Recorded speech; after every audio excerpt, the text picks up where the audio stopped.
એસઆરની કામગીરી ચાલી રહી છે ત્યારે બીએલઓનો ઉત્સાહ વધારવા સુરત શહેર ભાજપ દ્વારા મતદાર યાદી સુધારણાને લઈને વિશેષ ડ્રાઈવ યોજાઈ, જેમાં રાજ્યના નાયબ મુખ્યપ્રધાન હર્ષ સંઘવી પણ વિવિધ બૂથ પર પહોંચ્યા હતા.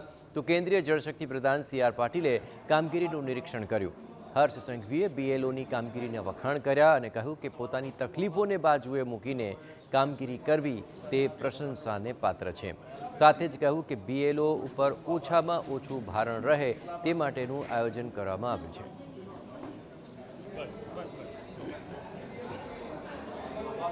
દરેક બૂથમાં જે બીએલઓ કામ કરી રહ્યા છે તમામ લોકોને અંદાજો આવ્યો કે ક્યાંક વોટર લિસ્ટની અંદર કોઈક બીજા રાજ્યમાં બી નામ બોલે છે, અહીંયા બી બોલે છે, કોઈક નગરજનોનું મૃત્યુ પામી ગયા હોય તો બી એમનું નામ બોલે છે.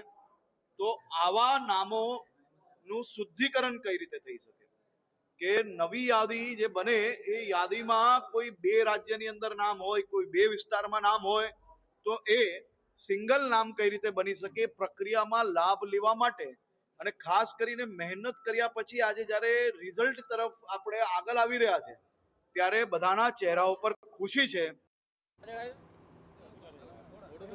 આ તરફ CR પાટીલે બીએલઓની કામગીરી સંતોષકારક હોવાનું જણાવ્યું અને સાથે કહ્યું કે આ કામગીરીથી બોગસ મતદારો મતદાન યાદીમાંથી દૂર થઈ જશે. એકથી વધુ જગ્યાએ મતદારનું નામ હશે તેના નામ કમી થશે. તેમણે અપીલ કરી કે જે મતદારોના હજુ પણ ફોર્મ ભરવાના બાકી હોય તેઓ ઝડપથી ફોર્મ ભરી પ્રક્રિયા પૂર્ણ કરે.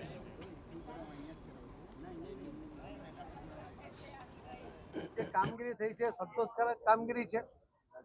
આમાં કોઈ મતદાર વધારવા કે મતદાર કાપી નાખવાની કોઈ યોજના નથી, પરંતુ જે ખરેખર મતદારો છે એમના જે નામ મતદાર યાદીમાં રહે એના માટેનો આ પ્રયત્ન ઇલેક્શન કમિશનર દ્વારા જે કરવામાં આવી રહ્યો છે એના કારણે ભવિષ્યમાં પણ કેન્દ્ર સરકારની કે રાજ્ય સરકારની જે યોજનાઓ છે એમાં પણ લાભાર્થીઓના ઈચ્છા થશે.